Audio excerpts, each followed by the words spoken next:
کیسے گم جاتے ہو تم، کیسے اپنا راستہ گم کر لیتے ہو یا کیسے بھٹک جاتے ہو، یہ اس کا مطلب ہے. ٹھیک ہے.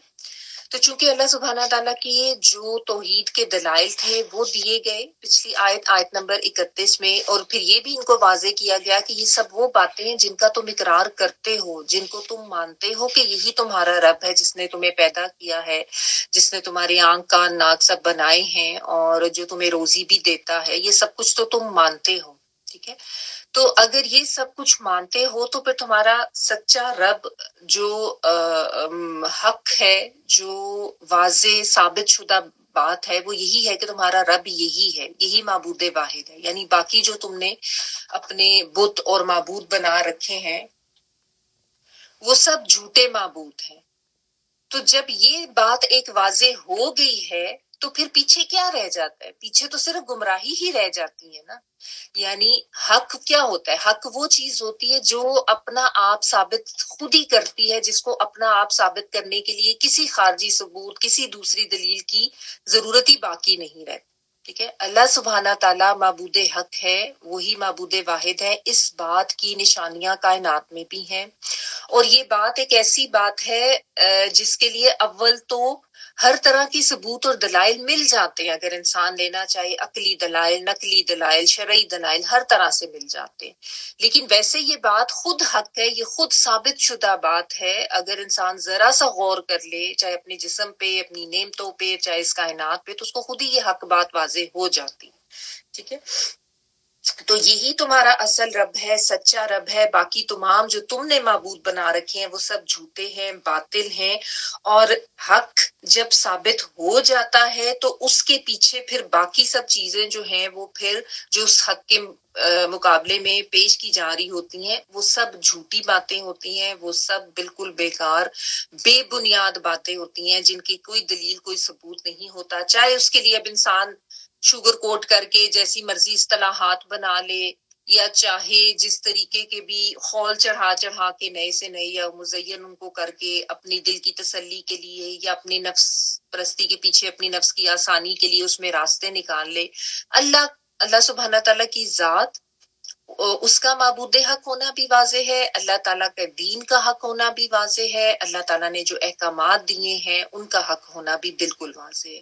اب اگر انسان اس سے ہٹتا ہے اتنی ساری ثبوت اور دلائل کے باوجود، تو وہ کہاں سے پھیرا جا رہا ہے؟ یعنی کوئی ایسی طاقت ہے، کوئی ایسی یا تو شیطانی طاقت یا اس کے اپنے نفس کی طاقت جو اس کو پھیرا رہی ہے. یعنی اسی کا مجہول جو استعمال ہوا ہے نا، کہ انسان کس طریقے سے اس جال میں پھنس جاتا ہے شیطان کے. ورنہ یہ کوئی ایسی بات نہیں ہے جو اس کو سمجھ نہ آئے. یہ تو کائنات کی سب سے بڑی حقیقت ہے، اللہ سبحانہ تعالیٰ کا معبود حق ہونا، معبود واحد ہونا، اور اس کے دین کا بھی حق ہونا، اور اس کے احکامات کا بھی سب سچ ہونا. تو تم اس سب کو چھوڑ کے کہاں پھیرے جاتے ہو؟ اس طرح کی بات قرآن مجید میں اور بھی صورتوں میں آتی ہے، جس طرح صورت العنکبوت میں بھی اللہ سبحانہ تعالیٰ نے اسی طرح کے بات ایکسپریشن سے بات کی ہے. یعنی تم سیدھے راستے سے چلتے چلتے کیسے ہٹ جاتے ہو؟ اور یعنی اس کو خالق تو مانتے ہو، اور اس کی بارے میں یہ بھی مانتے ہو کہ یہ نعمتیں اس کی عطا کرتے ہیں، پھر تم شرک میں پڑ جاتے ہو، پھر تمہاری امیدیں دوسرے ہستیوں سے وابستہ ہو جاتی ہیں. اب یہ بات اسی دور کے مشرکین کی ہے، لیکن آج اگر مسلمان اپنے آپ کو دیکھیں تو ان کا بھی تو یہی حال ہو چکا ہے نا. کمزور سہارے لیتے ہیں، لوگوں کو اپنا حاجت روا سمجھتے ہیں، ان کو مشکل کشا ماننا شروع کر دیتے ہیں، یا پھر اپنے نفس کے ہاتھوں ایسے نفس کے بندے بنتے ہیں کہ نفس کی بندگی کرنا شروع کر دیتے ہیں. تو یہ ساری چیزیں شرک میں ہی آ جاتی ہیں نا. آج مسلمان لا الہ الا اللہ بھی کہتے ہیں اور کس کس طرح کے شرک میں پڑے ہوئے ہیں. اور بعض تو شرک کی ایسی شکلیں ہوتی ہیں جو انسان کو پتہ بھی نہیں چلتی کہ اس کے اندر سرایت کر گئی ہوتی ہیں. یعنی بعض دفعہ انسان اللہ سبحانہ تعالیٰ کو اپنا رازق مالک سمجھنا چھوڑ کے اتنا زیادہ دوسرے لوگوں کے اوپر ریلائی کرنا شروع کر دیتا ہے. وہ یہ سمجھتا ہے کہ شاید میرا رزق فلاں کے ہاتھ میں ہے، میری نوکری فلاں کے ہاتھ میں ہے. ڈرنا شروع کر دیتا ہے، خوف کھانا شروع کر دیتا ہے، اور ہر وقت ان انسانوں کو خوش کرنے کی کوشش میں لگا رہتا ہے. فرض کریں کہیں پہ کاروبار ہے یا جاب ہے تو وہ یہ سمجھتا ہے کہ شاید یہی لوگ ہیں جو میرے لیے ہر طرح کے مالک ہیں. اور پھر یہ بھی ایک طرح کا شرک ہی ہو جاتا ہے نا کہ جب انسان اللہ کو چھوڑ کے لوگوں کو خوش کرنا شروع کر دے یہ سوچ کے کہ وہ میری نوکری اس کے ہاتھ میں ہے، میرا کاروبار اس کے ہاتھ میں ہے، یہ ناراض ہو گیا تو پتہ نہیں کیا ہو جائے گا، یہ بھی اسی طرح کا ایک چھوٹے لیول کا شرک ہے. ٹھیک ہے، تو اللہ سبحانہ تعالیٰ کی طرف سے اصل میں معاملہ یہ ہوتا ہے کہ جب اس طرح انسان اللہ کی ذات سے ہٹ کے لوگوں کے اوپر بھروسہ کرنا شروع کر دیتے نا تو اس کے دلوں پر، اس کی آنکھوں پر، کانوں پر مہریں لگ جاتی، بند کر دیے جاتے ہیں پھر ہدایت کے راستے ان کے اوپر. ورنہ یہ ہدایت کے راستے اللہ سبحانہ تعالیٰ کی طرف سے تو واضح کیے گئے تھے، ان کے لیے بھی کیے گئے تھے، ہم سب کے لیے بھی کیے گئے ہیں، لیکن انسان پھر بھی اس کو چھوڑ کے گمراہی کی طرف جائے. یعنی جو اللہ تعالیٰ نے کہا نا کہ اس حق کے واضح ہونے کے باوجود بھی اگر تم کسی دوسرے راستے کو اپناتے ہو تو وہ تو صرف دلال گمراہی ہی ہے، وہ تو غلط راستہ ہی ہے، وہ تو کیونکہ ہدایت کا راستہ، ہدایت کا نور تو ایک ہی ہے نا، گمراہی کے راستے بے شمار ہیں اور ہر راستے پر شیطان بیٹھا ہوا. تو اگر اس ہدایت کے راستے کے واضح ہو جانے کے بعد اتنے دلائل اور اتنے ثبوت سامنے آنے کے باوجود بھی انسان انہی راستوں کو اپناتا ہے تو پھر وہ باقی سارے راستے غلط طرف ہی اس کو لے کے جائیں گے، جن راستوں کے آخر میں پھر جہنم کا گڑھا ہی اس کو ملے گا. اور وہ راستہ انسان نے پھر خود اپنے لیے انتخاب کیا ہے نا، تو پھر ظاہر ہے اسی پر جائے گا. یعنی فرض کریں آپ گاڑی لے کے نکلے ہیں تو آپ نے جہاں جانا ہے اس کا راستہ آپ نے خود منتخب کر لیا نا کہ میں نے اس راستے سے ہو کے جانا ہے. اب اگر آپ نے غلط راستہ چنا ہے، آپ کو سائن بورڈز بھی نظر آ رہے تھے یا آپ کو بتایا گیا تھا کہ یہ راستہ ٹھیک نہیں ہے یا یہاں پہ آگے جا کے آپ کو کوئی پرابلم آ سکتی ہے، پھر بھی آپ زبردستی اپنی ہٹ دھرمی سے اسی راستے پر جا رہے ہیں، تو پھر اگر اب اس کے آگے کھائی تھی یا کوئی نقصان تھا یا کوئی خدشہ تھا، کوئی تکلیف ہونی تھی، تو وہ تو پھر ملے گی نا. ٹھیک ہے نا، تو یہ اللہ سبحانہ تعالیٰ نے بتا دیا کہ یہ تمہارا سچا رب ہے، ایک ہی رب ہے اور یہ ثابت شدہ بات ہے، حق بات ہے. اس کے بعد بھی اگر تم بھٹکتے ہو، دوسرے راستوں پر جاتے ہو تو وہ تمہارا اپنا فیصلہ ہے، لیکن پھر تم کیسے پھر آئے جاتے ہو، کس طرح سے، کس طاقت نے تمہیں اتنا زیادہ مغلوب کر لیا کہ تمہیں یہ سارا حق نظر ہی نہیں آتا. آگے دیکھیں اللہ سبحانہ تعالیٰ فرما رہے کذالک حقت کلمۃ ربک علی الذین فسقوا انہم لا یؤمنون. اسی طرح آپ کے رب کی بات ان فاسق لوگوں پر صادق آ گئی کہ وہ کبھی ایمان نہیں لائیں گے. کذالک اسی طرح حق ہو گئی، ثابت ہو گئی. ہا قاف کاف، اور چونکہ کلمت کی بات آ رہی ہے تو تے اس میں مونس کی آ گئی. کلمت ربی کا، بات تیرے رب کی، ربی کا تیرے کے لیے آتا ہے، علا اوپر، الذین ان لوگوں کے، فسقوا جنہوں نے فسق کیا. فسق جو ہے وہ حدود توڑنے کے لیے آتا ہے، نافرمانی کے لیے آتا ہے. الذین فسقوا ان لوگوں پہ جنہوں نے فسق کیا، جنہوں نے نافرمانی کی، انہم بے شک وہ، لا نہیں، یؤمنون وہ ایمان نہیں لائیں گے. یعنی یہاں پہ اللہ سبحانہ تعالیٰ نے بتا دیا کہ ایسے لوگ جو حق واضح ہو جانے کے باوجود اس کے مقابلے میں گمراہی پر جانے کو ترجیح دیتے ہیں اور غلط راستوں کا ہی انتخاب کرتے ہیں، ان کے لیے پھر اللہ تعالیٰ کا بھی فیصلہ یہی ہوتا ہے کہ وہ پھر راہ راست پر نہیں آ سکتے. انہیں ایمان کی دولت کبھی نصیب ہی نہیں ہوتی، وہ اس ایمان کی روشنی سے، اس نور سے پھر دور ہی کر دیے جاتے ہیں اور ان کو انہی راستوں پر بھٹکنے کے لیے چھوڑ دیا جاتا ہے. یہ جو ہے نا کذالک حقت کلمۃ ربی کا، ثابت ہو گئی، حق ہوگی. کیا ثابت ہوگی بات؟ یہی بات ان پہ ثابت ہوگی، یہ بات ان کے لیے لکھ دی گئی، واضح کر دی گئی، ثابت کر دی گئی کہ یہ اب انہی راستوں پر بھٹکیں گے جو راستہ انہوں نے اپنے لیے خود چنا ہے. یعنی ان کے دلوں پر پھر مہر لگ جائے گی، ان کو ایمان کبھی نصیب نہیں ہوگا، وہ ایسے ہی بھٹکتے پھریں گے. کیوں؟ کیونکہ انہوں نے اپنی مرضی سے، اپنی ضد سے، اپنی ہٹ دھرمی سے، اپنی انا سے اسی راستے پہ، اسی اندھیرے میں رہنا جو ہے وہ چنا تھا. وہی تباہی کا راستہ انہوں نے خود اپنے لیے اپنایا تھا. ٹھیک ہے نا، کیونکہ دیکھیں نا، ہدایت کا راستہ اپنائیں گے تو آخر میں اس راستے کے آخر میں جنت کا باغ ملے گا نا. گمراہی کے راستے پہ جائیں گے تو اس کے آخر میں تو جہنم کا گڑھا ہی ملے گا. اب کوئی خود زبردستی اسی پہ چلنا چاہے جبکہ اس کو کھینچ کھینچ کے دوسری طرف لایا جا رہا ہے تو پھر وہ ظاہر ہے اسی راستے پہ جائے گا تو اس کو چھوڑ دیا جائے گا نا. ایسے ہی ہے نا، آپ کے کھینچ کھینچ کے کسی کو دوسری طرف بلائیں گے ادھر نہ جاؤ، ادھر نہ جاؤ، اور وہ کہے کہ میں نے ادھر ہی جانا ہے، تو پھر اس کو چھوڑ دیا جاتا ہے ادھر ہی کہ ٹھیک ہے جاؤ اپنی مرضی کر کے دیکھ لو.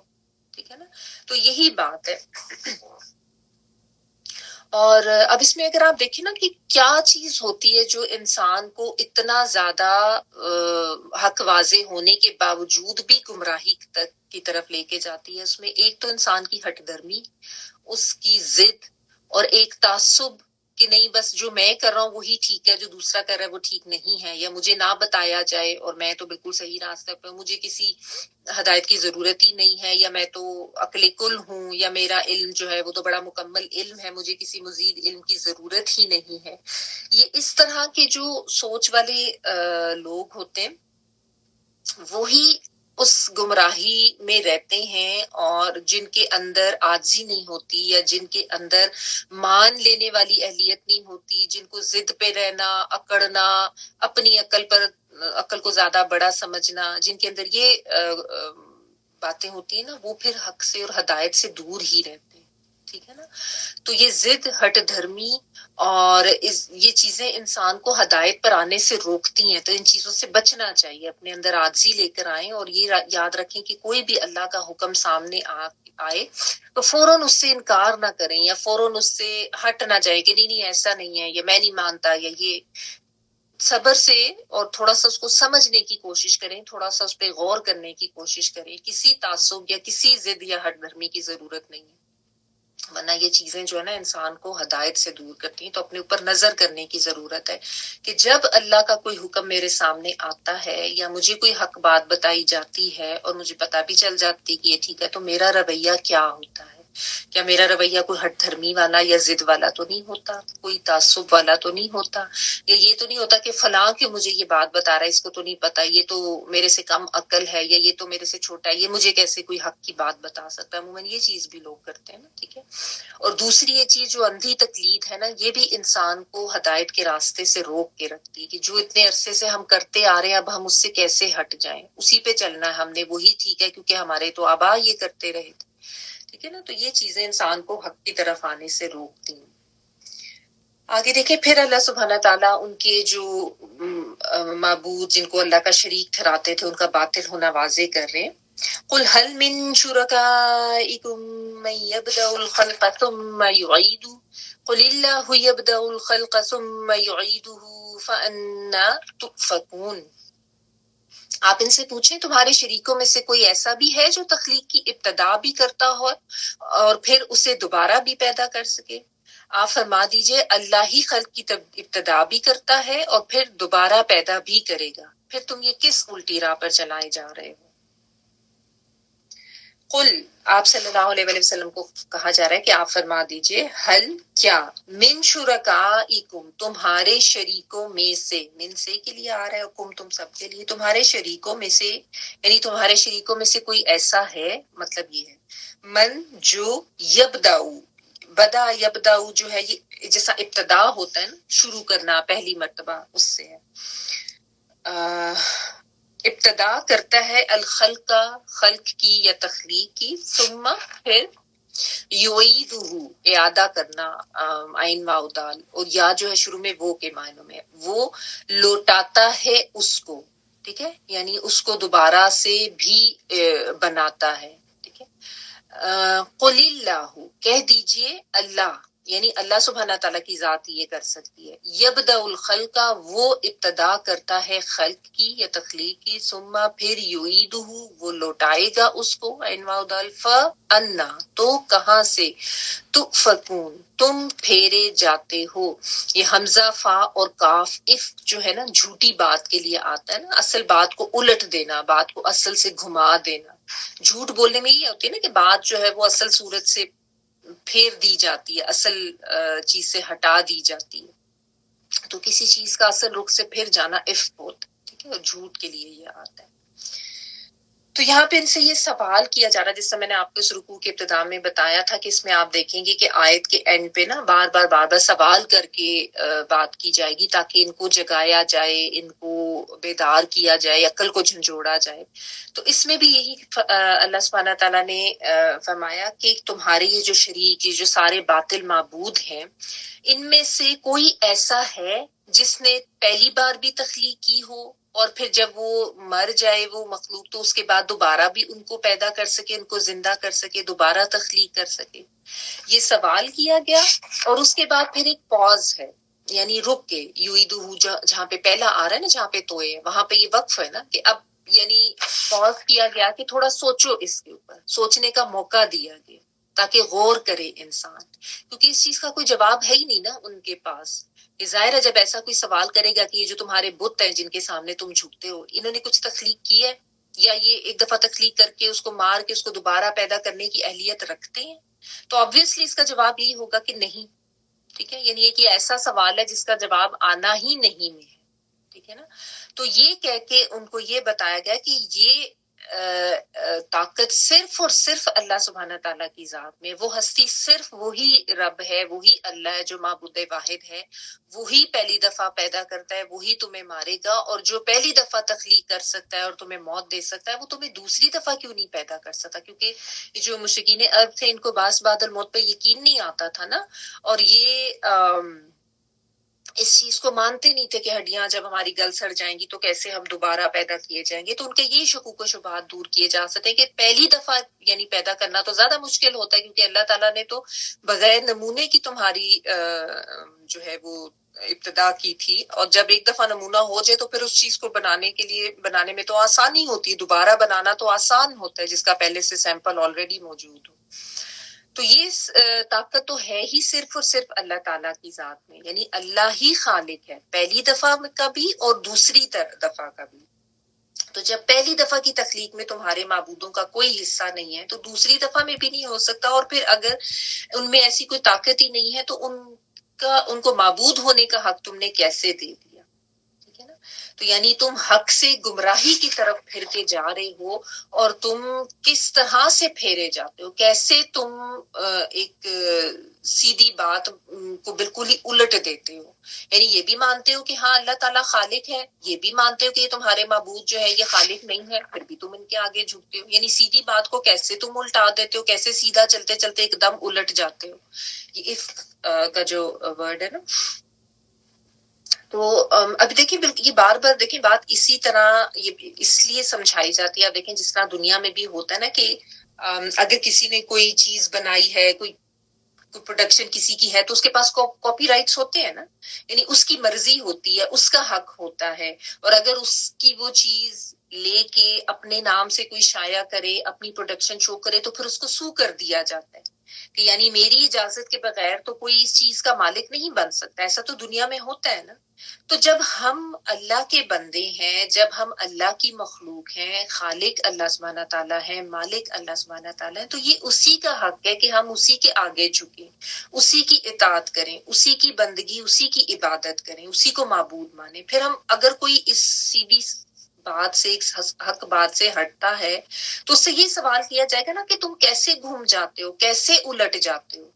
اور یہ ان شریکوں کا جھوٹ ہونا، باطل ہونا، یہ کئی جگہوں پہ اللہ سبحانہ تعالیٰ نے مختلف طریقوں سے بیان کی. جیسا سورۃ الحج میں اللہ تعالیٰ فرماتے کہ تمہارے یہ شریک اکٹھے ہو کے ایک مکھی نہیں بنا سکتے. لن یخلقوا ذبابا، ذباب مکھی کو کہتے ہیں، کہ ایک مکھی تک تو ان سے تخلیق ہو نہیں سکتی. بلکہ اس میں آگے یہ بھی آتا ہے کہ اگرچہ یہ سارے اکٹھے بھی ہو جائیں، بلکہ مکھی تخلیق کرنا تو دور کی بات، اگر ان کے سامنے کھانا پڑا اور اس میں سے آ کے مکھی کچھ اٹھا کے لے جائے تو یہ تو اس کو بھی روک نہیں سکتے. یعنی اتنی سی تو اہلیت ان کے اندر ہے نہیں. یعنی یہ تو انسان بھی کرتا ہے نا، ایسے مکھی آئے تو انسان ہاتھ سے اس کو اڑا دیتا ہے. تو تمہارے معبود تو یہ بھی نہیں کر سکتے جو پتھر کے بت تم نے بنائے ہوئے ہیں. تو ان کو تم اتنا طاقتور سمجھ لیتے ہو، ان کو تم اتنا بڑا سمجھ لیتے ہو. تو ان کا تو کوئی ایسا نہ، ان میں کوئی ایسی طاقت ہے، تو یہ کیسے حصے دار ہو سکتے ہیں اللہ تعالیٰ کے ساتھ کسی بھی معاملے میں. ٹھیک ہے نا. تو یہ یہاں پہ ان کو سمجھایا گیا. صرف ان کو نہیں سمجھایا جا رہا، یہ سب شرک کرنے والوں کو سمجھایا جا رہا ہے. ٹھیک ہے. جو بھی آج اگر مسلمان ہیں اور وہ جا کے قبروں پہ پیروں سے مانگتے ہیں، یا قبروں میں مدفون لوگوں سے مانگتے ہیں، یا کسی کو اپنا حاجت روا سمجھتے ہیں اور یہ سمجھتے کہ یہ ہمیں فلاں چیز دے گا، تو ان سب کو بھی جگایا جا رہا ہے کہ انہوں نے کچھ تخلیق کیا ہے، یہ کچھ کر سکتے ہیں، کوئی طاقت ہے ان میں. وہ تو خود محتاج ہے. اللہ کی ہر مخلوق اللہ کی محتاج ہے، چاہے وہ کتنا بڑا کوئی عالم فاضل، کوئی پیر، کوئی کتنے بھی بڑا بڑا کوئی بزرگ تھا، جو بھی تھا، اللہ کی ہر مخلوق اللہ کی ہی محتاج ہے، تو پھر اصل معبود تو اللہ ہی ہے نا. پھر انا تؤفکون فانا تصرفون، پھر یہ سوالات ہی پوچھے جائیں گے نا. قل هل من شركائكم من يهدي الى الحق قل الله يهدي للحق افمن يهدي الى الحق احق ان يتبع ام من لا يهدي الا ان يهدى فما لكم كيف تحكمون. آپ ان سے پوچھیں تمہارے شریکوں میں سے کوئی بھی ایسا ہے جو حق کی طرف تمہاری رہنمائی کر سکے؟ آپ فرما دیجئے اللہ ہی حق کی طرف رہنمائی کرتا ہے. بھلا وہ جو حق کی طرف رہنمائی کرے وہ اطاعت کا زیادہ حقدار ہے یا وہ جو خود بھی راہ نہیں پا سکتا الا یہ کہ اسے راہ بتائی جائے؟ پھر تمہیں کیا ہو گیا ہے، یہ تم کیسے فیصلے کرتے ہو؟ قل، آپ فرما دیجئے، نبی صلی اللہ علیہ وسلم کو کہا جا رہا ہے حل حرف استفہام ہے، کوسچننگ ورڈ ہے، کیا؟ من شرکائکم، من سے کو کہتے ہیں شرکا شریک کی جمع، تمہارے شریکوں میں سے، یعنی تمہارے شریکوں میں سے کوئی ایسا ہے، من جو یہدی وہ ہدایت دے، ہا دال یا آتا ان والا وہ کے معنی میں، یعنی تمہارے شریکوں میں سے کوئی ایسا ہے جو ہدایت دے الا طرف الحق، حق کے، حق کی طرف، سچ بات کی طرف، ثابت شدہ بات کی طرف. کل، آپ فرما دیجئے اللہ، اللہ ہی ہے، یہدی وہ رہنمائی کرتا ہے، وہ ہدایت دیتا ہے، للحق، حق کے لیے. افمن، کیا، بھلا جو، کیا کے معنوں میں حمزہ زبر جو ہے حرف استفہام بھی ہوتا ہے، پھر کے معنوں میں، من جو کے معنوں میں. کیا پھر جو یا کیا بھلا جو، یہدی وہ رہنمائی کرتا ہے، وہ ہدایت دیتا ہے، یا وہ کے معنوں میں ہا دال یا ہدایت، وہ ہدایت دیتا ہے الی الحق کی، الا کہتے ہیں طرف کو، الحق حق کے، یعنی کیا پھر جو حق کی طرف رہنمائی دیتا ہے، ہدایت دیتا ہے تمہیں، یعنی اللہ سبحانہ تعالیٰ کے بارے میں بات ہو رہی ہے، احق زیادہ حقدار ہے. یہ احق جو ہے یہ اسم تبذیل ہو جاتا ہے، یعنی سب سے بڑھ کر حق رکھنے والا، جیسے کبر سے اکبر، سب سے بڑا، ٹھیک ہے، تو احق سب سے زیادہ حق رکھنے والا، ان اس چیز کی کہ، یا ان کے یتبع وہ پیروی کیا جائے. تبع ہے نا، اتباع کا مطلب ہوتا ہے پیروی کرنا، تابع اور عین، اور یا جو ہے وہ کے معنی، اور یتبع وہ پیروی کیا جائے. ام من، ام اور من سے مل کے بنا، ام کا مطلب ہوتا ہے یا اور من کا مطلب ہوتا ہے جو، یا جو لا یہدی نہیں وہ راہ پاتا، یہدی جو ہے نا اس کا مطلب ہے اس کو ہدایت نہیں ملتی، نہیں وہ راہ پاتا. اس لفظ کے بارے میں بعض اہل زبان کا یہ بھی کہنا ہے کہ یہ یہتدی تھا باب افتعال میں جانے کی وجہ سے، لیکن پھر تا دال میں غم ہو گئی، اس پہ تشدید آ گئی اس طرح سے، بلکہ اس کی قرات بھی مختلف ہے. بہرحال لا یہدی اس کا مطلب یہ ہے کہ وہ راہ نہیں پاتا، ٹھیک ہے. اللہ یہ کہ ان کے یہدا وہ رہنمائی کیا جائے، کہنے کا مطلب یہ کہ جب تک اس کی ہدایت، اس کی رہنمائی نہ کی جائے، جب تک اس کو ہدایت نہ دی جائے، وہ تو خود ہدایت نہیں پاتا، تو وہ تمہارا کیسے معبود ہو سکتا ہے؟ اس میں آیت میں بار بار ہدایت کے لفظ کی تکرار ہے. فما لکم، تو کیا ہے لیے تمہارے، لا لیے کم تم کو، کیا ہے تم کو، کیا یعنی جیسے ہم کہتے ہیں نا کیا معاملہ ہے تمہارا، یا کیا پرابلم ہے، وٹس یور پرابلم جیسا ہم بولتے ہیں نا، یہ اسی طرح کا انداز ہے. فما لکم، تو کیا ہے تم کو، کیفا کیسے، تحکمون تم فیصلے کرتے ہو، تا تم کے معنوں میں ہا کاف میم حکم اور واو نون پلورل کا، حکم جو ہے حاکم جو فیصلہ کرتا ہے، تو تحکمون تم فیصلے کر لیتے ہو. اب یہاں پہ اس آیت میں جیسا آپ دیکھ رہے ہیں کہ بار بار ایک لفظ ہدایت کی جو ہے وہ تکرار ہو رہی ہے، کئی دفعہ یہ ورڈ بیچ میں آیا ہے اور مختلف طریقے سے آیا ہے. تو اس کو ذرا تھوڑا دیکھ لیتے ہیں. ہدایت کا مطلب تو سب کو پتہ ہے، رشد، گائیڈنس، سیدھے راستے پر آ جانا، غلط سے ہٹ کے صراط مستقیم پر آ جانا، ٹھیک ہے. اور ہا دال یا جو ہے نا، ویسے اس میں اگر آپ دیکھیں تو اس میں ایک نقل و حرکت کا مفہوم ہوتا ہے، ٹھیک ہے. یعنی اگر آپ اس کا کوئی اتنا اس طرح کا جو اصطلاحی معنی ہے وہ نہ دیکھیں، ویسے یہ ایک طرح کی موومنٹ کے لیے یا نقل و حرکت یا ایک جگہ سے دوسری جگہ ٹرانسفر ہونے کے معنوں میں یہ آتا ہے.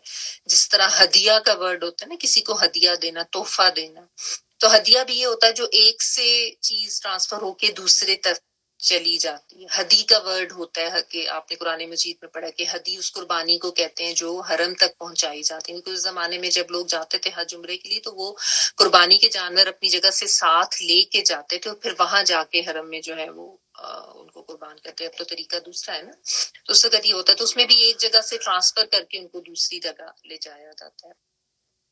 اہدیت الامرأۃ لزوجہا، یہ ایکسپریشن بولا جاتا ہے جب کسی کی شادی ہوتی ہے نا، کسی تو عورت کو جب جیسا اس کو گاڑی میں یا ڈولی میں بٹھا کے ٹرانسفر کیا جاتا ہے تو اس کے لیے بھی یہ ورڈ بولا جاتا ہے. تو اس میں اس طرح کا مفہوم آتا ہے. اور ہدایت میں یہی ہوتا ہے کہ ایک غلط راستے سے ٹرانسفر ہو کے حرکت کر کے نقل و حرکت کر کے انسان جو ہے وہ دوسرے راستے کی طرف آ جاتا ہے. ٹھیک ہے، اس میں پھر سوچ کی بھی حرکت چاہیے، سوچ کا ٹرانسفارم ہونا، اور پھر اس کے بعد عمل کا ٹرانسفارم ہونا، یعنی عمل کی حرکت سب طرح کی چاہیے ہوتی ہے نا.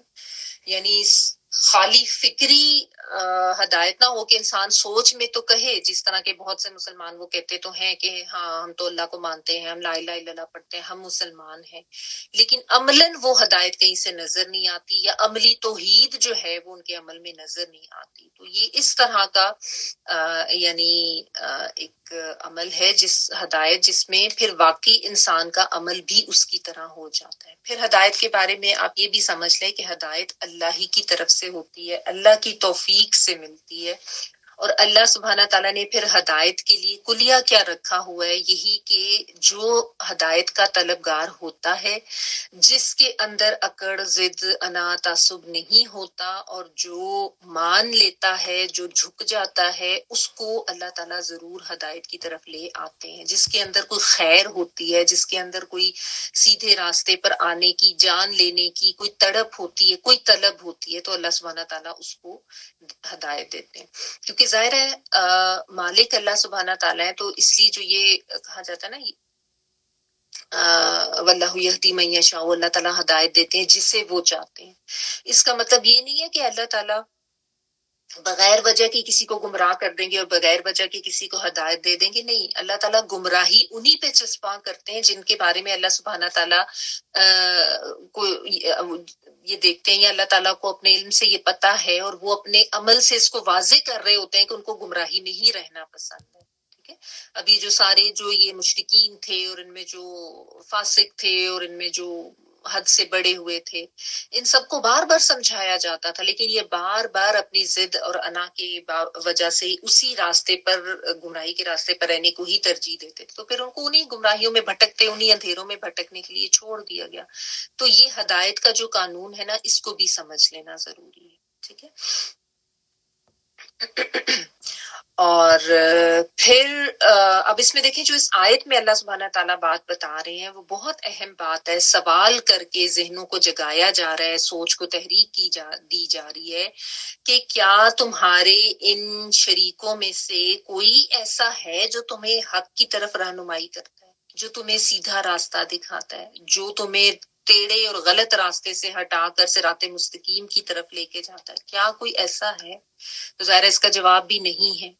یعنی یہ جو مشرکانہ عقائد تم نے بنا رکھے ہیں اور جن معبودوں پہ تم اتنا ریلائی کرتے ہو، کیا یہ تمہیں کوئی حق بات بتاتے ہیں؟ یعنی تھوڑا سا سوچو تو صحیح اس کے اوپر کہ کبھی ایسا ہوا ہے کہ انہوں نے تمہیں ہدایت دی ہو؟ لیکن ایسا تو کبھی نہیں ہے، ظاہر ہے. اب اگر کوئی قبروں میں مدفون تھے، یا کوئی بت ہے، کوئی پتھر ہیں، تو وہ تو کوئی ایسے نہیں ہے جو سیدھا راستہ دکھائیں. اور اگر کوئی ایسے زندہ لوگ بھی ہیں جو اپنی ذات کے ساتھ جوڑتے ہیں لوگوں کو، تو وہ بھی کوئی ہدایت کی بات تو نہیں بتا رہے نا. ٹھیک ہے، تو آگے بتایا گیا قل اللہ یہدی للحق، صرف اللہ سبحانہ تعالیٰ کی ذات ہے جو تمہیں حق بتاتی ہے، جو تمہیں سیدھا راستہ واضح کرتی ہے اللہ تعالیٰ کی ذات ہی تمہارے لیے اس راستے کو پسند کرتی ہے اور تمہیں اس راستے پر چلانا چاہتی ہے. یعنی اللہ سبحانہ تعالیٰ کی جو ریکوائرمنٹ ہے وہ یہ ہے. باقی تو کوئی تمہیں ہدایت کے وہ راستے واضح نہیں کرتا. اب آپ دیکھیں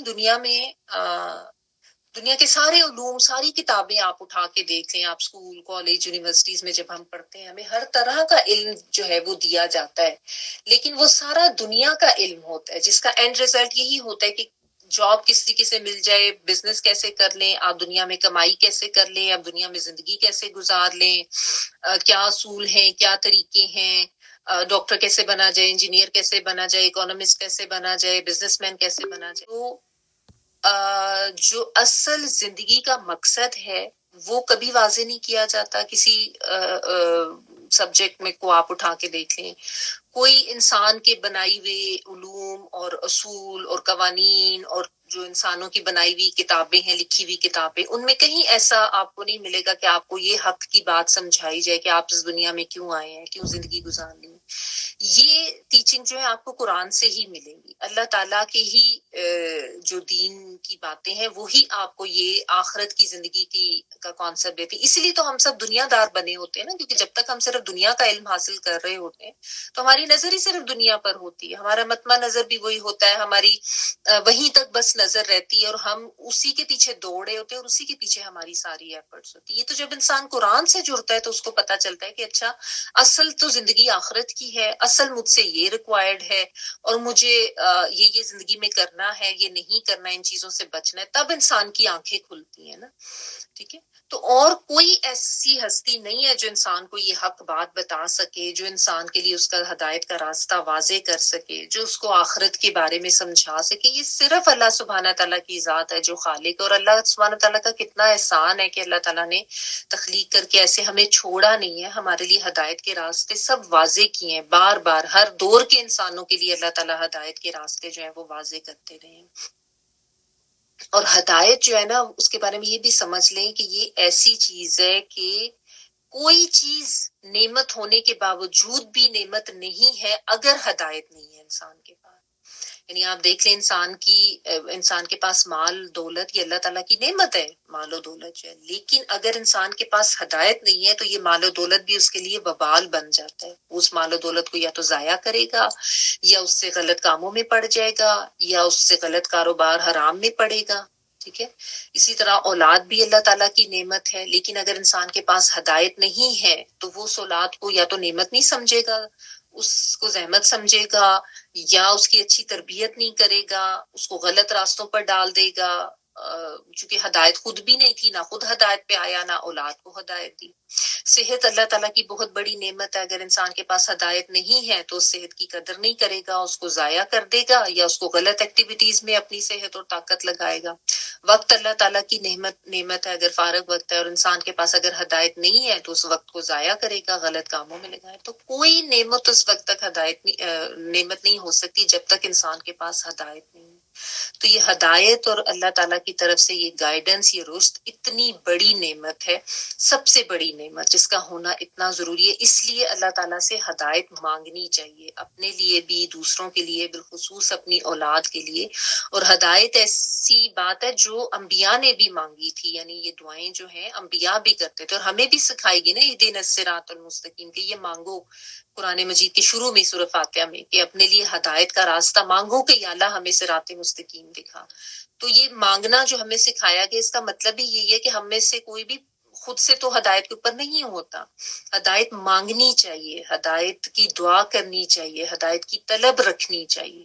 ٹھیک ہے، تو جب بھی اہدنا الصراط المستقیم پڑھے نا تو وہ اس کے رٹے ہوئے طریقے سے نہ پڑھیں، اس کے اوپر تھوڑا سا غور کریں. یا اللہم اہدنی فیمن ہدیت جب ہم پڑھتے ہیں تو اس میں تھوڑا سا غور کریں کہ یا اللہ ہمیں ان لوگوں میں شامل کر جن کو تو نے ہدایت دی. اور پھر ہدایت کے سارے مفہوم اس میں آ جائیں گے کہ صحیح راستہ دکھانا بھی اور اس پر چلانا بھی اور پھر منزل تک پہنچانا بھی. ہدایت کا یہ سارا مفہوم بنتا ہے کہ یا اللہ تو ہمیں وہ سیدھا راستہ دکھا بھی دے، ہمیں اس پر چلنے کی توفیق بھی عطا فرما دے، اور پھر ہم راستے میں کہیں ادھر ادھر بھٹک نہ جائیں، ہمیں منزل تک پہنچا دینا. جو ہے نا ربنا لا تزغ قلوبنا بعد اذ ہدیتنا، یہ بھی میں آپ کو اکثر کہتی ہوں، ضرور پڑھا کریں کہ یا اللہ ہدایت دینے کے بعد ہمارے دلوں کو ٹیڑھا نہ کر دے. اسی لیے جو ہے نا کہ منزل تک بھی پہنچانا، یعنی آخر تک ہمیں ہدایت پہ رکھنا، کہ یعنی جب ہم آخرت میں پہنچیں تو ہمارے لیے جو راستہ ہے وہ جنت کا ہی راستہ، اور ہمارے لیے جنت کی منزل کو آسان کرنا، اس منزل تک ہمیں پہنچانا. آمین یا رب العالمین. تو اس میں یہ تمام یعنی جو ہدایت کا مفہوم ہے نا، یہ جب آپ دعا مانگی تو اس سب کو ذہن میں رکھا کریں کہ ہدایت دے بھی، ہدایت کے راستے کو دکھا بھی دے، ہمیں اس پر چلنے کی توفیق بھی دے، اور آخر تک منزل تک بھی ہمیں پہنچائے، ہم کہیں راستے میں ادھر ادھر بھٹک نہ جائیں. کیونکہ بہت سے لوگ ایسے ہوتے ہیں جو ہدایت کے راستے پر آتے ہیں اور پھر وہ ادھر ادھر بھٹک جاتے ہیں اپنی ہی کچھ غلطیوں کی وجہ سے، یا اپنے کسی تکبر، انا، تعصب، اس وجہ سے. بہت سے لوگ آپ کو ارد گرد نظر آئیں گے ایسے، جو آپ کو لگے گا کہ اچھے بھلے ہدایت پہ تھے اور پھر وہ کسی نہ کسی وجہ سے ہٹ جاتے ہیں. تو یہ بھی دعا مانگتے رہنا چاہیے، ٹھیک ہے نا. اور اپنے اندر ہمیشہ عاجزی رکھیں اور سیکھنے کی طلب رکھیں، ہدایت کی طلب رکھیں، ٹھیک ہے. تو یہ اللہ سبحانہ تعالیٰ نے بتایا کہ اللہ کے سوا کوئی ہدایت نہیں دے سکتا. کیا وہ ہستیاں جن کو خود ہدایت کی ضرورت ہے وہ تمہیں ہدایت دے سکتی ہیں، یا وہ اس چیز کی حقدار ہو سکتی ہیں کہ تم ان کا اتباع کرو، ان کی پیروی کرو، یا وہ ذات اللہ کی جو تمہیں ہدایت دینے والی ہے، وہ واحد ذات، وہ زیادہ حقدار ہے. یعنی یہ فیصلہ انسان کے اوپر چھوڑا گیا ہے. فما لکم کیف تحکمون، تمہیں کیا ہے، تم کس طرح کے فیصلے کرتے ہو. ایک کامن سینس کی بات ہے کہ یہ تمہارے جھوٹے معبود یہ تو خود کچھ نہیں کر سکتے. اگر آپ کسی بت کو بھی دیکھ لیں، اگر کوئی انسان اٹھا کے اس کو کوئی کسی دوسری جگہ پہ ٹرانسفر نہ کرے تو وہ تو خود سے ایک جگہ سے دوسری جگہ نہیں جا سکتا. کوئی اگر کوئی کسی نبی کو بھی مانتا تھا یا کسی بہت بڑے عالم کو بھی مانتا تھا تو وہ تو سب خود اللہ سے ہدایت کے طلبگار تھے، وہ تو خود اللہ سے دعائیں مانگتے تھے. تو وہ تمہارے مالک کیسے ہو سکتے ہیں ہدایت کے؟ وہ تو صرف اللہ کے بھیجے ہوئے پیغمبر تھے جو اللہ کا بتایا ہوا ہدایت کا راستہ تمہیں بتاتے تھے. وہ تمہارے حاجت روا نہیں ہو سکتے، یا وہ تمہارے کوئی مشکل کشا نہیں ہو سکتے. وہ صرف اللہ ہی کی ذات ہے. تو تم کیسے فیصلے کرتے ہو؟ اب آپ دیکھیں نا، اس میں اگر ہم اپنے آپ کو چیک کریں کہ ہمارا رویہ کیا ہے ہدایت کے لحاظ سے یا ہدایت کے راستے کے لحاظ سے. کیونکہ آپ دیکھیں ہم اپنی دوسری چیزوں کی کتنی فکر کرتے ہیں. ہم اپنے جسم کے بارے میں، اوہ میں تو موٹی ہونے لگ گئی ہوں، میری کمر ایسی ہوگی، یا میرا وزن بڑھ گیا ہے، پیٹ بڑھ گیا ہے، پیٹ اندر ہو جائے، کمر کم ہو جائے. یہ ساری چیزیں ہم سوچ رہے ہوتے ہیں نا. یا کوئی چیز گھر میں بھی آپ دیکھیں، اوہو یہ فرنیچر یہاں سے وہاں ٹیڑھا کس نے کر دیا، میرے برتن یہاں سے وہاں کس نے رکھ دیے. کبھی ہم بچوں کو ڈانٹنا شروع کر دیتے ہیں، یا ذرا سی چیز ادھر سے ادھر ہٹی ہو تو ہمیں اچھا نہیں لگتا. لیکن جو زندگی گزارنے کا راستہ ہے وہ ہمارا ٹیڑھا چل رہا ہو، اس کی ہمیں فکر ہی نہیں ہوتی، اس کے بارے میں ہم سوچتے ہی نہیں، ٹھیک ہے نا. یا پھر ہم دیکھیں لوگوں کے لیے اپنے آپ کو ایکسیپٹیبل بنانے میں کتنی تگ و دو کرتے ہیں اور کتنا وقت لگاتے ہیں، کتنی کوشش کرتے ہیں میں اچھی لگوں، میں فلاں کو پسند آ جاؤں، میں جا رہی ہوں تو میں ایسی تیار ہو کے جاؤں، یا میں کسی کو نظر آ رہی ہوں تو مجھے ایسا دکھنا چاہیے. لیکن اللہ سبحانہ تعالیٰ کی نظر میں اپنے آپ کو ایکسیپٹیبل بنانے کا ہم سوچتے ہی نہیں ہے کہ اللہ تعالیٰ کے مقربین میں آئے، اللہ کی گڈ بک میں، اللہ کے پسندیدہ لوگوں میں آئے، ٹھیک ہے نا. اصل میں ہوتا یہ ہے کہ انسان چونکہ گھبراتا ہے نا تبدیلی سے، جیسا میں نے آپ کو بتایا نا، اس میں ایک حرکت کا، تبدیلی کا، ٹرانسفر کا مفہوم آتا ہے. تو چونکہ انسان گھبراتا ہے، اس کو اپنے نفس پہ قابو کرنا مشکل لگ رہا ہوتا ہے، اس لیے یہ ہوتا ہے کہ ہدایت کا راستہ واضح ہو جانے کے باوجود بھی انسان اس کے اوپر نہیں آتا. جیسا ابھی ہم یہ بات دیکھ رہے تھے نا کہ کیا وہ رکاوٹیں ہوتی ہیں، کیا وہ چیزیں ہوتی ہیں جو انسان کو ہدایت پر آنے سے روکتی ہیں. جس میں ایک تو ہم نے دیکھا نا، انا ہے، تعصب ہے، ضد ہے، یہ سب سے بڑی چیزیں ہوتی ہیں. جس انسان میں عاجزی نہیں ہے وہ ہدایت پہ نہیں آتا، وہ اپنی اکڑ میں ہی رہتا ہے. وہ کہتا نہیں جو میں کر رہا ہوں وہی ٹھیک ہے، جو میں نے راستہ چنا ہوا ہے وہی ٹھیک ہے، مجھے کسی کی طرف سے سمجھانے کی ضرورت نہیں ہے، میں عقل کل ہوں، میرا علم بڑا مکمل ہے، میں بڑا عالم فاضل ہوں، مجھے کسی کے علم سمجھانے کی ضرورت نہیں، ٹھیک ہے نا. تو ایسے لوگ بھی بھٹکتے رہتے ہیں. اور پھر یہ کہ جن لوگوں کو آپ کہہ لیں کہ وہ اس تبدیلی کو اپنانا مشکل لگ رہا ہوتا ہے، کیونکہ ان کو اپنے نفس کو قابو کرنا یا اپنے نفس کو کسی مشکل میں ڈالنا یہ ان کو پسند نہیں ہوتا تو وہ بھی فوری انکار کر دیتے کہ نہیں ہم نہیں سمجھتے کہ یہ دین کا حکم ہے, یہ نہیں ہو سکتا دین میں. ہوتا ہے نا بعض لوگ ایسے آپ کو ایک دم سے بولتے ہوئے نظر آتے ہیں نہیں نہیں نہیں نہیں یہ نہیں ہم مانتے, میں نہیں مانتے کہ یہ دین میں ہو سکتا ہے, کیونکہ اپنا دماغ یا اپنا دل یا اپنی مرضی جو ہے اس کے اوپر نہیں آ رہی ہوتی نا, تو اس میں آسان طریقہ یہ لگتا ہے کہ فوری سے اس کے اوپر جو ہے وہ انکار کر دو اور کہہ دو کہ یہ کیسے دین کا حکم ہو سکتا ہے, یہ تو مجھے ٹھیک نہیں لگ رہا. حالانکہ اگر کسی کو ٹھیک نہیں لگ رہا تو وہ اپنی عقل کو چیک کرے نا, یہ تو نہیں کہ فوراً سے ایک فتویٰ جاری کر دی کہ یہ دین کا حکم ہو ہی نہیں سکتا. ٹھیک ہے. اور پھر ایک اور کیا چیز ہو جاتی ہے جس کو ہم بلائنڈ فالوئنگ کہتے ہیں نا, اندھی تقلید, بس دیکھا دیکھی, چونکہ باقی سارے لوگ یہ کر رہے ہیں تو اس لیے ہم نے بھی یہی کرنا ہے, یہی ٹھیک ہوگا. چونکہ ہر دور میں انسان کا یہ مسئلہ رہا ہے, اس دور میں بھی تھا نبی صلی اللہ علیہ وسلم کے دور میں, بلکہ ان سے پہلے کے لوگوں کے دور میں, اس کے بعد میں بھی, اور آج کل بھی ہے.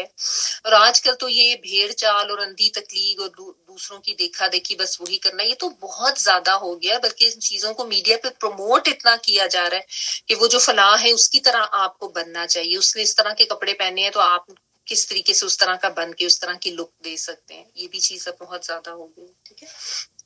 آگے دیکھیں اگلی آیت میں اللہ تعالیٰ فرما رہے ہیں وما یتبع اکثرهم الا ظن ان الظن لا یغنی من الحق شیئا ان اللہ علیم بما یفعلون.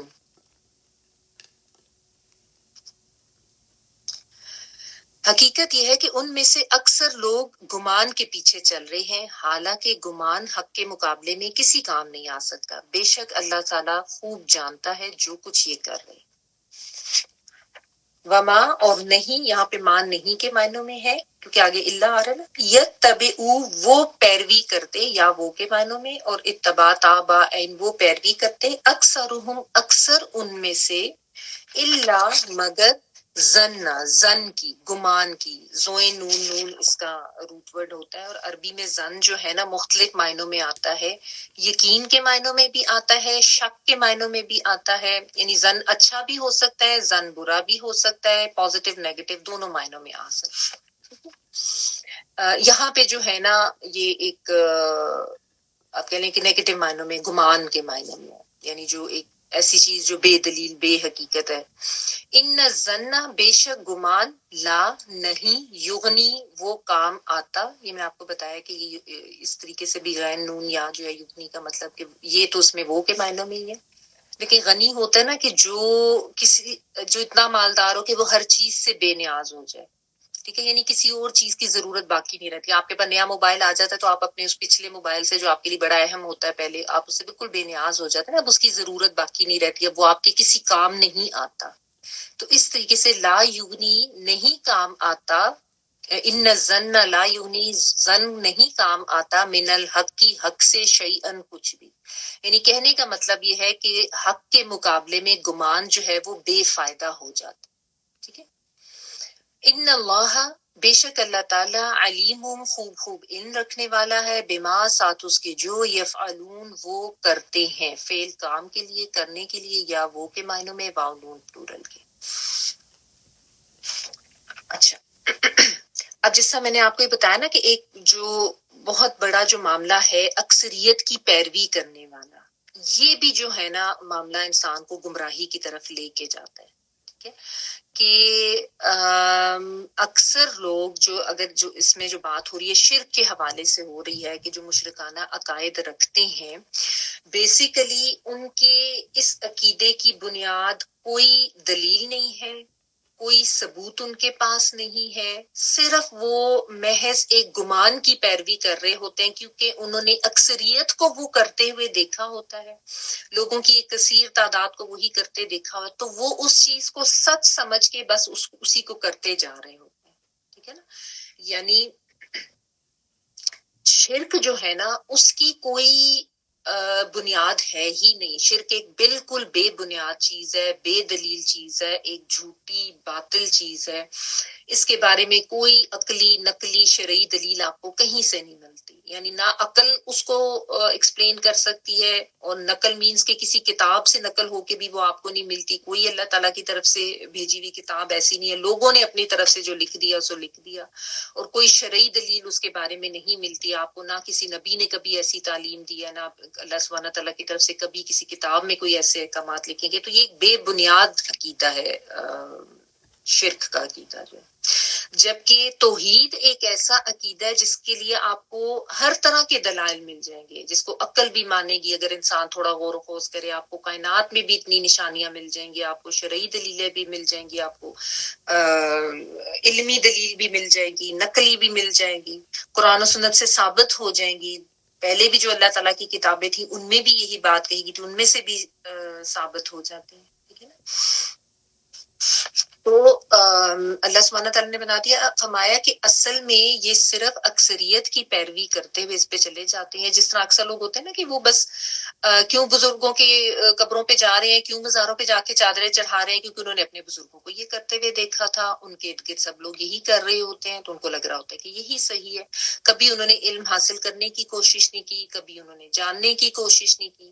تو اللہ سبحانہ تعالیٰ نے فرمایا کہ حق کے مقابلے میں گمان بے فائدہ چیز ہوتی ہے, اور حق وہ چیز ہوتی ہے جو ثابت ہو کسی دلیل سے یا کسی ثبوت سے.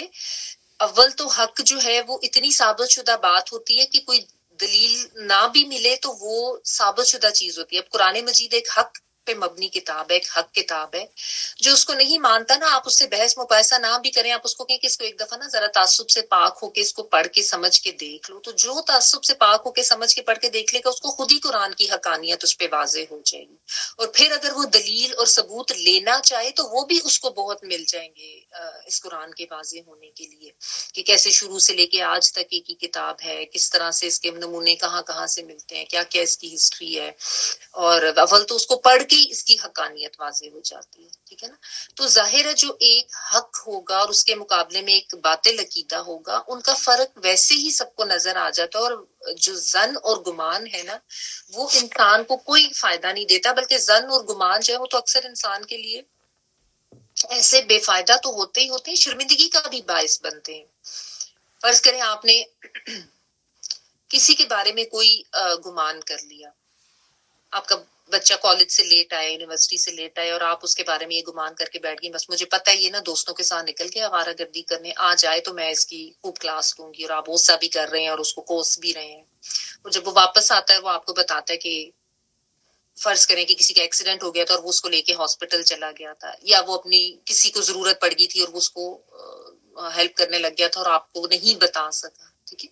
یا فرض کریں آپ کو پتہ چلتا ہے اس کے اپنی چوٹ لگی ہوئی ہے اور اس کو ہاسپٹل جانا پڑ گیا, تو اس وقت انسان کتنا شرمندہ ہوتا ہے کہ میں نے ایسی گمان کر لیا اس کے اوپر. تو گمان اتنی بے فائدہ بے وقت چیز ہے. فرض کریں آپ گمان کے اوپر کسی بیماری کا اپنا خود ہی علاج کرنا شروع کرتے ہیں, یہ میرے جو سر میں درد ہو رہا ہے نا, بس مجھے پتا ہے مجھے فلو ہو گیا ہے, یا مجھے جو ہے وہ فلاں فلاں بیماری ہو گئی ہے, تو میں اس کا خود ہی ٹریٹمنٹ شروع کر دیتی ہوں. یا مجھے پیٹ میں درد ہو رہا ہے تو سوری لیکن مجھے ڈائریا ہو گیا, میں ڈائریا کی میڈیسن لے لیتی ہوں وداؤٹ فردر انویسٹیگیشن. بعد میں آپ کو پتہ چلے کہ وہ تو کانسٹیپیشن تھی آپ کو, یا ویسے ہی آپ کو کوئی انگزائٹی تھی, کوئی بھی ایسی, تو اپنے لیے نقصان ہی ہوگا نا. یہ فرض کریں آپ کو کچھ نہیں پتا گاڑی کا, اور گاڑی خراب ہوتی ہے, آپ اپنے گمان پہ اس کا انجن کھول کے بیٹھ جاتے ہیں جبکہ آپ کو کچھ نہیں بھی پتا اس چیز کے بارے میں. ٹھیک ہے نا. تو یہ چیز ہے کہ کوئی دنیاوی معاملہ بھی ہو, اس کے لیے بھی آپ بغیر ثبوت, بغیر چیزیں واضح ہونے کے, بغیر دلیل کے کوئی عمل نہ کریں, چاہے دنیاوی معاملہ ہے یا دینی معاملہ ہے. تھوڑا غور و خوض کرنا چاہیے معاملے کی, تھوڑی سی معاملے کا فہم تھوڑا حاصل کرنا چاہیے, تھوڑی سی نو ہاؤ آپ کو ہونی چاہیے. اور یہی معاملہ ہوتا ہے کہ انسان جب شرک میں پڑتا ہے تو اس کے پیچھے بھی یہی ریزن ہوتی ہے کہ علم نہیں ہوتا, دلیل نہیں ہوتی, ثبوت نہیں ہوتا, کوئی اپنی محنت نہیں ہوتی, بس اکثریت کے پیچھے, گمان کے پیچھے انسان چل پڑتا ہے. اسی طرح جب انسان کسی کی محبت میں بھی بغیر علم اور دلائل کے تقلید میں پڑتا ہے اکثریت کی، تو وہ وہی کچھ کرتا ہے جو آج نبی صلی اللہ علیہ وآلہ وسلم کی محبت میں جا کے لوگ جو یہ عید میلاد النبی منا کے جو اپنے لیے سمجھ یہ رہے ہیں کہ ہم بڑا ثواب کما رہے ہیں، اپنے لیے کیسا وبال اکٹھا کر رہے ہیں. کیوں؟ کیونکہ اکثریت یہ کر رہی ہے اور ہمیں یہ تو بڑا اٹریکٹیو لگ رہا ہے، ہمیں تو یہ ثواب کا کام لگ رہا ہے، تو ہم بھی لوگوں کو انوائٹ کریں گے، آ جائیں جی ہمارے گھر میں آ جائیں، آج ہمارے گھر میں میلاد ہوگا. میں نے اسی لیے کل یہ مثال دی تھی کہ کیا کوئی ایسی مثال آپ کو ملتی ہے کہ کبھی حضرت ابو بکر صدیق رضی اللہ تعالیٰ عنہ نے سب کو بلایا اپنے گھر، حضرت عمر فاروق کو یا دیگر تمام صحابہ کو کہ جی آج میرے گھر میں محفل میلاد ہے، آ جائیں، ہم سب جھوم جھوم کے نعتیں پڑھیں گے اور جھوم جھوم کے درود پڑھیں گے، اور پھر ہم میٹھا پکائیں گے، حلوہ پکائیں گے، کیک کاٹیں گے، کیونکہ نبی صلی اللہ علیہ وآلہ وسلم کا یوم ولادت ہے. کبھی ایسا سنا آپ نے صحابہ کرام سے؟ کوئی ایسی پریکٹس، کوئی ایسی مثال، کوئی ایسا واقعہ ملتا ہے؟ کبھی نہیں ملے گا. ٹھیک ہے، یہ تو بہت بعد کے دور میں یہ چیزیں شروع ہوئی، لیکن نہیں، چونکہ ہم نے علم تو حاصل کرنا نہیں، ہم نے فائنڈ آؤٹ کرنا نہیں، کوئی ہمیں بتائے گا تو ہم نے اس کو ماننا نہیں. کیوں؟ کیونکہ ہمارے خاندان میں ہمیشہ ایسے ہوتا آیا ہے، کیونکہ ہم نے تو اپنے ارد گرد لوگوں کو ایسا کرتے ہوئے دیکھا ہے. ہم ٹی وی پہ اس چیز کو اتنا زیادہ اٹریکٹیو دیکھ رہے ہوتے ہیں تو ہمیں لگتا ہے کہ یہ بات بالکل ٹھیک ہے اور ہمیں یہ کرنی چاہیے. ان الظن لا یغنی من الحق شیئا، ظن جو ہے حق کے مقابلے میں بیکار، بے وقت، بے فائدہ چیز ہے، الٹا نقصان دینے والی چیز ہے. اگر آپ محض ایک عقیدہ بنا کے اس کو فالو کرتے جائیں گے اور اس کے بارے میں کوئی علم نہیں حاصل کریں گے تو وہ آپ کو الٹا نقصان دے گا. جیسا میں نے آپ کو عام زندگی سے مثالیں دی نا، کہ آپ اپنے بچے کے بارے میں کوئی گمان کر لیں، اپنے شوہر کے بارے میں. اسی لیے قرآن مجید میں اللہ تعالیٰ نے یہ بھی فرمایا نا کہ زیادہ گمان نہ کیا کرو، کیونکہ زیادہ گمان جو ہے وہ بھی گناہ میں شمار ہو جاتا ہے. تو ایسی بے دلیل، بے حقیقت باتیں، عقائد، نظریات، بدعات، یہ سب چیزیں انسان کے لیے بہت زیادہ نقصان کا باعث ہے، جس کو انسان سمجھتے نہیں. ٹھیک ہے نا، آباء و اجداد کے طریقے، سوسائٹی کے رواج، برادری کے طریقے. ہم اپنے آپ کو یہ دیکھیں، اپنے آپ کو پرکھیں، چیک کریں کہ ہم نے اپنی زندگی کی بنیاد کن طریقوں پر رکھی ہے. حق پہ مبنی عقائد پر رکھی ہے یا گمان پر مبنی عقائد و نظریات پر رکھی ہے؟ کیا ہم بھی شرعی اور سنت والے طریقوں کو اپناتے ہیں یا گمان پر مبنی بدعات کو لے کر چل رہے ہیں؟ اور پھر اس کے لیے ظاہر آپ کو محنت کرنی پڑتی ہے نا، حق کی کھوج کے لیے آپ کو علم حاصل کرنا پڑتا ہے، آپ کو دلائل ڈھونڈنے پڑتے ہیں، تھوڑی سی ایفرٹ، تھوڑا سا وقت لگانا پڑتا ہے. ٹھیک ہے، تو ورنہ اگر آپ اکثریت کو دیکھ کے فالو کریں گے، دیکھا دیکھی، تو وہ تو جو دوسرے گمان کی پیروی کر رہے ہوتے ہیں، آپ بھی اسی کے پیچھے بے بنیاد باتوں کو اپنا لیتے ہیں، انہی پر زندگی گزارتے ہیں اور اپنے لیے جو ہے وہ نقصان دنیا کا بھی کرتے ہیں اور آخرت کا بھی کرتے ہیں. اور ایسے عمل پائیدار بھی نہیں ہوتے. ٹھیک ہے نا، جو محض دیکھا دیکھی، تقلید اندھی کر کے جو عمل کیا جاتا ہے. ٹھیک ہے، اور ظاہر انسان کو جو آخر میں جزا ملنی ہے اس کے اعمال کے مطابق ہی ملنی ہے نا. آج دیکھیں لوگ فیشن کے معاملے میں بھی یہی کرتے ہیں نا، اندھی تقلید، چاہے وہ فیشن شرعی حدود کے اندر آتا ہے یا نہیں آتا، چاہے وہ ہمارے اوپر اچھا لگ رہا ہے یا نہیں لگ رہا، چاہے وہ ضرورت اور موسم کے مطابق ہے یا نہیں ہے. چونکہ ہم نے فلاں سیلیبریٹی کو دیکھ لیا، ہم نے اکثریت کو وہ کرتے ہوئے دیکھ لیا، تو ہم نے بھی یہی کرنا ہے، ہمیں بھی وہی کپڑا چاہیے، ہمیں بھی وہی فیشن کرنا ہے. یہ ایک نا بس دوڑ چکی ہوئی ہے لوگوں کی، ایک وہ بھیڑ چال جس کو آپ کہہ لینا، ایسے اس میں لوگ پڑے ہیں. تو پھر ظاہر ہے بغیر سوچ سمجھ کے، بغیر علم حاصل کیے اور بغیر اپنی عقل کو استعمال کیے اگر انسان زندگی گزارے گا تو نقصان ہی اٹھائے گا نا. اور ایسا تو نہیں ہے کہ اللہ سبحانہ تعالیٰ کو یہ پتہ نہیں ہے کہ ہم کیا کر رہے ہیں، یا اللہ کو یہ علم نہیں ہے کہ ہمیں یہ اتنی عقل تو دی گئی تھی، ہمیں اتنے مواقع بھی ملے تھے، ہمیں اتنے لوگوں نے سمجھایا بھی تھا اور اللہ تعالیٰ کی طرف سے بھی ہمیں ہدایت دی. تو اللہ تعالیٰ کو تو سب کچھ معلوم ہے کہ ہم کیا کریں. ان اللہ علیم بما یفعلون، جو وہ کرتے ہیں اللہ تعالیٰ ان سے اچھی طرح واقف ہے. کتنی جہالت سے کر رہے ہیں یا کتنی ضد کے تحت کر رہے ہیں، باوجود سمجھانے کے بھی انہی بدعات میں پڑے ہوئے ہیں، انہی گمراہی کے راستوں پر پڑے ہوئے ہیں، اللہ تعالیٰ کو سب معلوم ہے. اور بار بار سمجھانے پہ بھی جو نہیں مانتا، پھر اللہ تعالیٰ بھی اس کو چھوڑ دیتے کہ ٹھیک ہے اسی پہ بھٹکتے رہو. اگر تم نے نہیں مانا اور تم نے اپنی عقل کو اور اپنے ان فرسودہ عقائد و نظریات اور انہی طریقوں کو لے کے چلنا ہے اور ان پہ تم نے ان کو بدلنے کی کوشش نہیں کرنی یا ہدایت پر نہیں آنا، اور آج دیکھیں یہ بڑھتے بڑھتے یہ جو عید میلاد کی محفلیں اور جلوس یہ کس لیول تک پہنچ گئے، اللہ تعالیٰ معاف کرے، اور کیسے کیسے غلط چیزیں اب لوگوں نے کرنی ہے، اور کسی کو احساس نہیں ہوتا کہ ہم یہ جو جلوس لے کے نکل رہے ہیں، کہیں پہ ماڈل بنائے ہوئے ہیں تو کہیں پہ کچھ ان چیزوں سے کتنی غلط چیزوں میں ہم پڑ رہے ہیں، اور کس کس قسم کے گناہ ہم کما رہے ہیں، اور کیسے کیسے ہم اپنا وقت ان چیزوں میں ضائع کر رہے ہیں۔ نبی صلی اللہ علیہ وآلہ وسلم کی سنتیں اپنائیں نا، عبادت میں لگائیں وہ اتنا وقت، یا لوگوں کی مدد کرنے میں لگائیں وہ پیسہ جو ان چیزوں پہ ضائع ہو رہا ہے۔ مسجدیں خالی پڑی ہیں اور لوگ باہر جلوس لے کے نکل رہے ہیں، اور ان جلوس میں بھی جو حرکتیں ہو رہی ہیں، اللہ تعالیٰ معاف کرے۔ استغفر اللہ۔ وہ شیطان نے ایسی آنکھیں اور دماغ اور دل بند کر دی ہیں نا، اصل میں تو اللہ تعالیٰ کی طرف سے یہ فیصلہ ہوتا ہے کہ ٹھیک ہے اسی میں بھٹکتے رہو، نہیں تم لوگوں نے سیکھنا، تو اللہ تعالیٰ کو پتا تو سب کچھ ہے۔ وما كان هذا القرآن أن يفترى من دون الله ولكن تصديق الذي بين يديه وتفصيل الكتاب لا ريب فيه من رب العالمين۔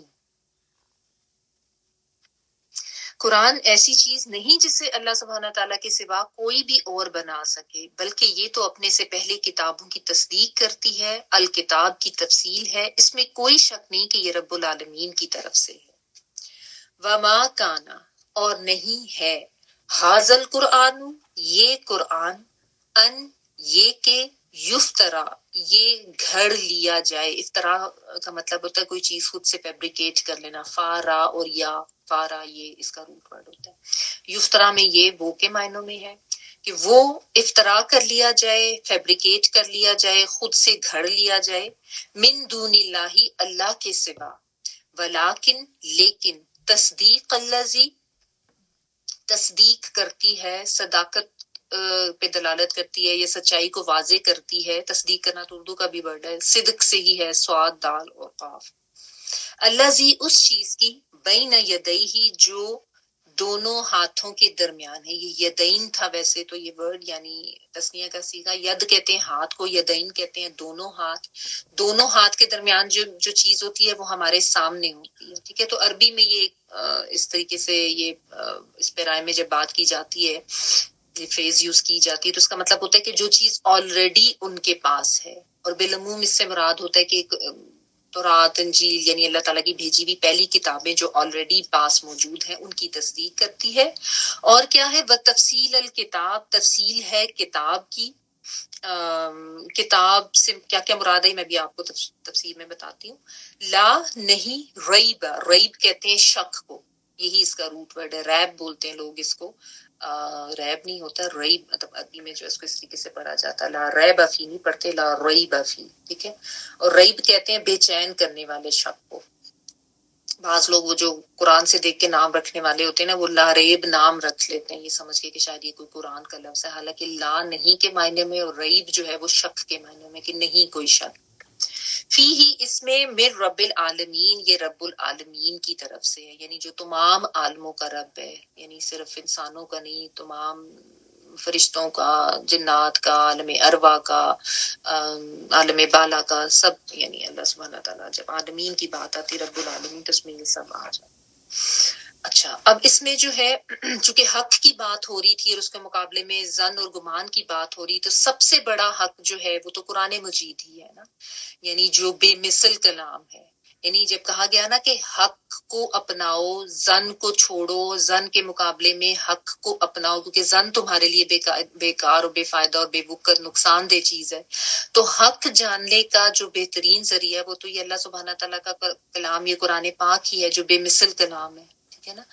تو اور ظاہر ہے انسان کو ہدایت، کیونکہ اس سے پہلے ہم نے ہدایت کی بھی بات پڑھ لی آیت میں، اگر آپ سارا وہ سیکوینس دیکھیں نا، یعنی اللہ سبحانہ تعالیٰ کی توحید کا بیان، پھر اللہ تعالیٰ کے کہ جو اللہ تعالیٰ کی طرف سے ہدایت دیا جانا اور ہدایت کی اہمیت کو واضح کیا گیا، اور پھر حق کی اہمیت کو واضح کیا جا رہا ہے، اور حق کو جاننے کی تلقین کی جا رہی ہے، اور ظن کو چھوڑنے کے بارے میں کہا جائے، تو حق اور ہدایت کہاں سے ملے گی؟ اس قرآن پاک سے ملے گی، ٹھیک ہے۔ تو اس قرآن مجید کی پھر حقانیت کو بھی واضح کیا جا رہا ہے تاکہ اس کے اوپر جو شکوک و شبہات ہیں وہ دور ہو جائیں۔ تو اللہ سبحانہ تعالیٰ نے بتا دیا کہ یہ جو قرآن ہے یہی ہدایت کا یعنی اصل منبع ہے، اور یہ کوئی ایسی کتاب نہیں ہے کہ اس کو کوئی خود سے گھڑ لے، خود اس کو اپنی مرضی سے لکھ لے، یہ ایسی کتاب ہی نہیں ہے۔ قرآن مجید تو ایسی فصاحت و بلاغت والی کتاب ہے، ایسا کلام ہے کہ اس طرح کا کلام کسی انسان کے بس کی بات ہو ہی نہیں سکتی۔ یہ بات اسی لیے کہی جا رہی ہے کیونکہ یہ قرآن مجید کو نہیں مانتے تھے، اور اس کے لیے جو ان کے اعتراضات تھے وہ یہی تھے کہ یہ نبی صلی اللہ علیہ وسلم کو معاذ اللہ کبھی کاہن کہتے، کبھی جادوگر کہتے، کبھی کہتے کہ یہ خود ہی لکھ کے لے آتے ہیں، کبھی کہتے کہ فلاں لوگوں سے کہانیاں سن کے، قصے سن کے تو ان کو قلم بند کر لیتے ہیں، نعوذ باللہ من ذالک، اس طرح کی باتیں یہ کرتے تھے، ٹھیک ہے نا۔ تو اللہ سبحانہ تعالیٰ نے یہ قرآن کی حقانیت کو واضح کیا کہ یہ ایسی کتاب ہے ہی نہیں کہ اللہ کے علاوہ کوئی اس طرح کا کلام لکھ سکے یا خود سے بنا سکے، ٹھیک ہے۔ اور اس سے مراد صرف یہ نہیں ہے، قرآن کے الفاظ صرف اس سے مراد نہیں ہے کہ یہ قرآن کے الفاظ ایسے ہیں، وہ تو ہیں ہی ہیں، وہ تو ٹھیک ہے۔ قرآن میں جو مضامین، جو حقائق، جو قوانین بیان کیے گئے ہیں نا، وہ بھی ایسے فصیح اور بلیغ اور ایسے حکمت پر مبنی ہے کہ کسی انسان کے بس کی بات ہو ہی نہیں سکتی۔ انسانوں نے تو بے شمار کتابیں لکھی ہیں نا، کوئی اور ایسی کتاب بتا دے جس میں اس طرح کی حکمت بھری باتیں ہوں، جس میں اس طرح سے انسان کے لیے زندگی کے مسائل کا حل بیان کیا گیا اور زندگی گزارنے کے طریقے لکھے ہوں، اور انسان کو اس طریقے سے اس کی زندگی کا راستہ واضح کیا گیا ہو، ایک پورا لائحہ عمل، ایک پورا ضابطہ حیات انسان کو دیا جائے، اور اس کو یہ بتایا جائے کہ وہ اس دنیا میں کیوں آیا اور اس نے آخرت کے لیے کیا کمائی کرنی ہے، اور اس کے سارے کانسیپٹس کلیئر جائیں۔ ایسی حکمت سے بھرپور کتاب کوئی اور ہے ہی نہیں۔ تو یہ کلام تو صرف اللہ کا ہی ہو سکتا ہے، یہ غیر اللہ کی طرف سے ہو ہی نہیں سکتا، گھڑا جانے والا تو کلام یہ ہے ہی نہیں ہے، ٹھیک ہے۔ پھر اللہ سبحانہ تعالیٰ نے اس قرآن کی حقانیت واضح کرنے کے لیے ان کو یہ بھی کہا کہ یہ کوئی ایسی کوئی نئی کتاب نہیں ہے، اگر تم اس پہ غور کرو تو جو پہلی آسمانی کتابیں تھیں یہ انہی کی تصدیق کرتی ہے۔ قرآن نے آ کے یہ تو نہیں کہا کہ انجیل اور تورات جو ہیں وہ اللہ کی کتابیں نہیں تھیں، بالکل اللہ کی کتابیں تھیں، وہ بھی اللہ کے کلام تھے۔ ہاں، لوگوں نے ان میں تبدیلیاں ایسی کر لیں کہ اب وہ اپنی اصلی شکل میں نہیں ملتی، اسی لیے اللہ سبحانہ تعالیٰ نے انسانوں کی ضرورت کے لیے اس کلام کو بھیجا، اور پھر اس کلام کو اس طریقے سے محفوظ بھی کر لیا کہ اب چونکہ کوئی اور نبی، کوئی اور کلام نہیں آنا، تو اس کلام میں کسی قسم کی کوئی لفظی یا معنوی تحریف انسان نہیں کر سکتے، ٹھیک ہے۔ تو اللہ تعالیٰ نے بتایا کہ یہ تو پرانی کتابوں کی تصدیق کرنے والی ہے، کسی نبی کی اس میں جو ہے وہ انکار اس نبی کا نہیں ملتا، کسی کتاب کا اس میں انکار نہیں ملتا، سب کی تصدیق ہوتی ہے اس میں، اور ان باتوں ان کتابوں میں بھی توحید کا پیغام تھا، آخرت کا یقین کا پیغام تھا، اور انسان کو اس کو زندگی کا جو لائحہ عمل بتایا گیا تھا وہی انہی کی تفصیل ہے اس کتاب میں بھی، ٹھیک ہے۔ تو جو تمہارے پاس آلریڈی موجود ہے اس کی یہ تصدیق کرتی ہے، اور تفصیل الکتاب کا مطلب یہ ہے، اس کو بعض علماء نے تفصیل الکتاب سے مراد لوح محفوظ لیا ہے، کہ اللہ تعالیٰ کے پاس لوح محفوظ میں جو بھی احکامات شرعیہ اور جو بھی قوانین درج تھے انہی کی تفصیل اس کتاب میں ہمیں بتائی گئی ہے، ٹھیک ہے۔ لوح محفوظ کے بارے میں تو آپ کو پتہ ہے نا، اللہ تعالیٰ کے پاس جو کتاب جس میں سب پہلے آنے والے بھی تمام کتابیں اس میں موجود ہیں، اول سے لے کے آخر تک دنیا میں ہونے والے جو بھی واقعات ہیں وہ سب اس میں درج ہیں، تو یہ اسی کی تفصیل ہے۔ اور اس سے مراد قوانین یا شریعت بھی لی گئی ہے، یعنی الکتاب کتب سے ہے نا، لکھا ہوا، تو یعنی جو بھی اللہ تعالیٰ کی طرف سے لکھ دیے گئے ہیں قوانین اور شرعی اصول و ضوابط، انہی کی تفصیل یہ کتاب بیان کرتی ہے، ٹھیک ہے۔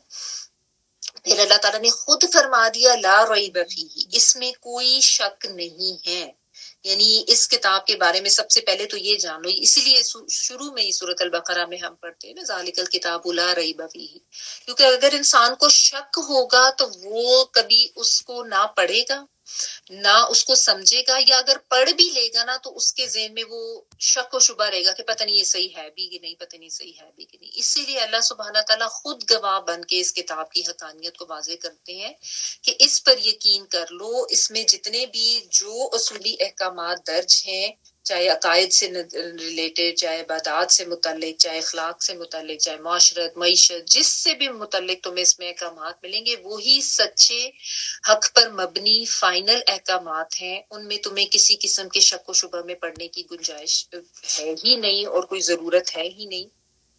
یہ بالکل واضح سچی کتاب ہے، اس میں کوئی شک نہیں ہے، ٹھیک ہے نا۔ اور پھر اس میں اللہ تعالیٰ نے تفصیل الکتاب کا مطلب یہ نہیں ہے کہ آپ کہیں کہ ہر چیز کی اب اس میں آپ کو اس طریقے سے تفصیل ملے گی۔ اللہ تعالیٰ نے بس یہ بتا دیا کہ تم نے حرام کی طرف نہیں جانا، حلال کی طرف جانا ہے، ٹھیک ہے نا۔ اب حلال کمائی کرنی ہے، حرام کمائی نہیں کرنی۔ سود کو حرام کر دیا، ناجائز کسی کا مال کھانے کو حرام کر دیا۔ اب ایک شعبہ نہیں بتایا گیا کہ اگر تم یہ والا کام کرو گے تو یہ غلط ہے اور یہ والا کاروبار کرو گے تو یہ صحیح ہے۔ یہ پھر ساری تفصیلات ظاہر ہے نبی صلی اللہ علیہ وآلہ وسلم کی زندگی سے اور آپ کی حدیث سے ہمیں پتہ چلتی ہیں۔ زیادہ جو تشریح ہے وہ اس طریقے سے ملتی ہے۔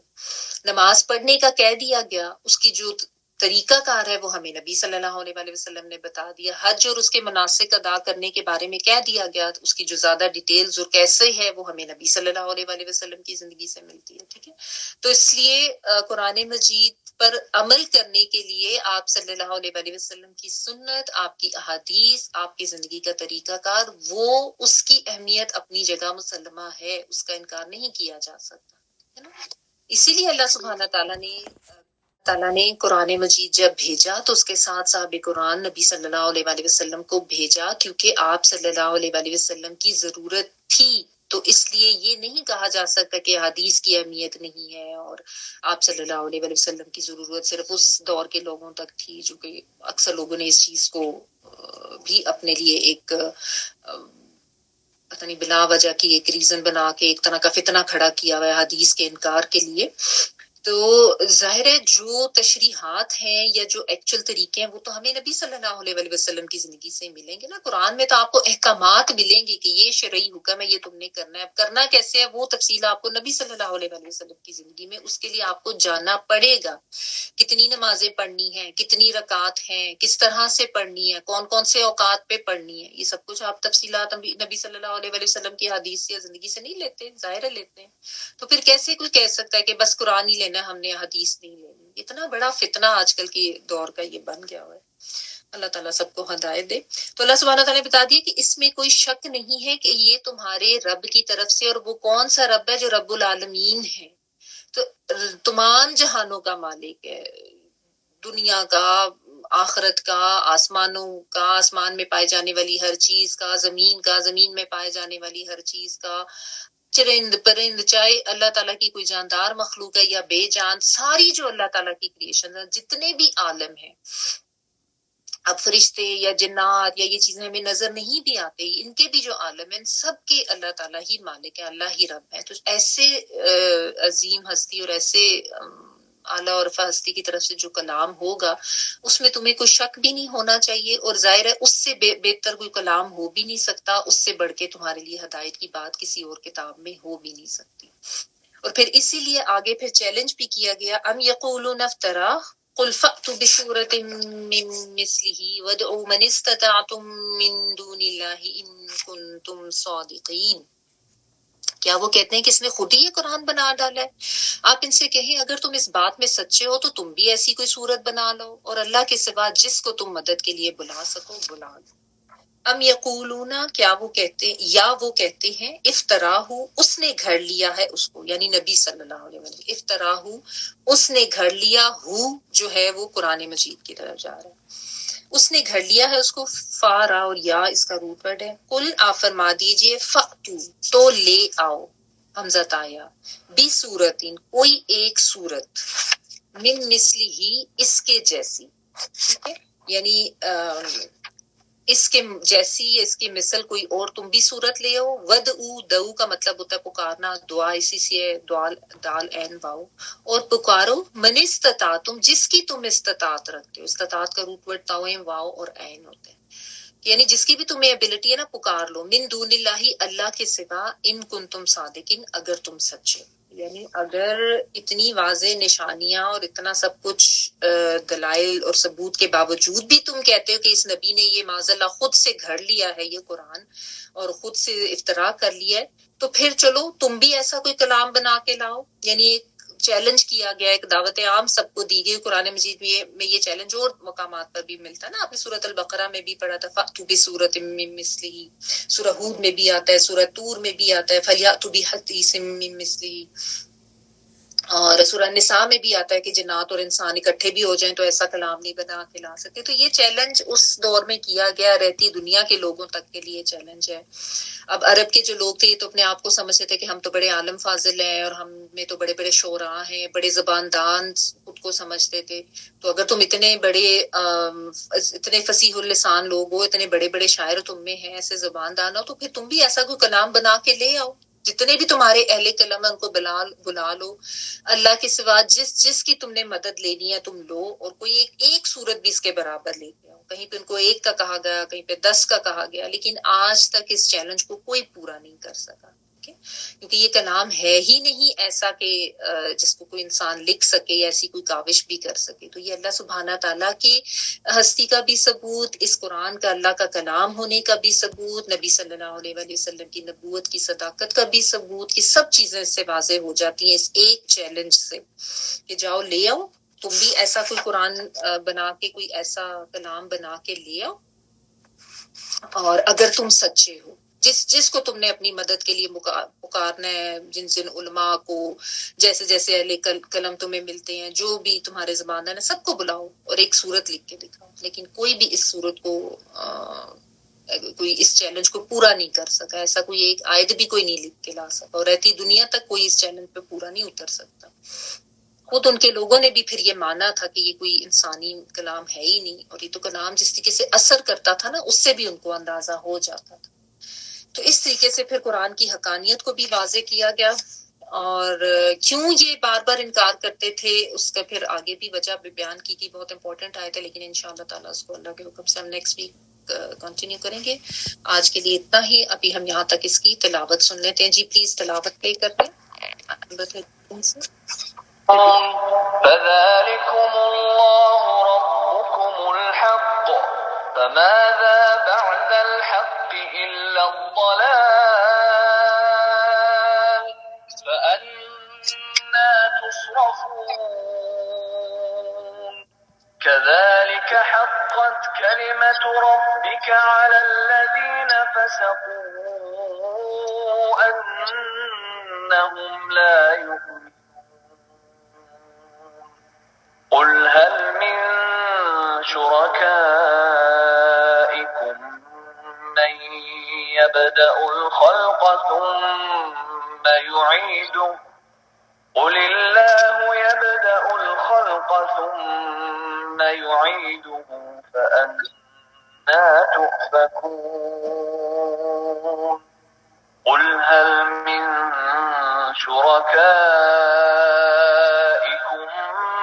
من يهدي إلى الحق قل الله يهدي للحق أفمن يهدي إلى الحق أحق أن يتبع أم من لا يهدي إلا أن يهدى فما لكم كيف تحكمون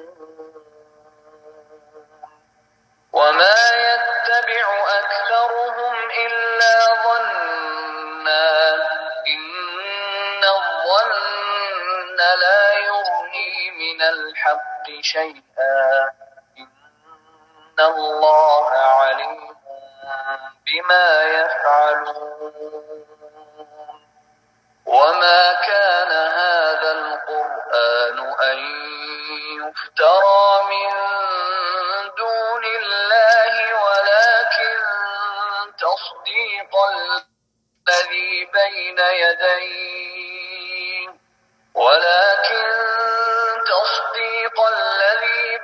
يديه وتفصيل الكتاب لا ريب فيه من رب العالمين أم يقولون افتراه قل فأتوا بسورة مثله وادعوا من استطعتم من دون الله إن كنتم صادقين. آخر دعوانا الحمد لله رب العالمين سبحانك اللهم وبحمدك نشهد أن لا إله إلا أنت نستغفرك ونتوب إليك سبحان ربك رب العزة عما يصفون وسلام على المرسلين والحمد لله رب العالمين. بارك الله لي ولكم في القرآن العظيم ونفعني وإياكم بالآيات وذكر الحكيم. دعا کر لیجیے اور جو ہماری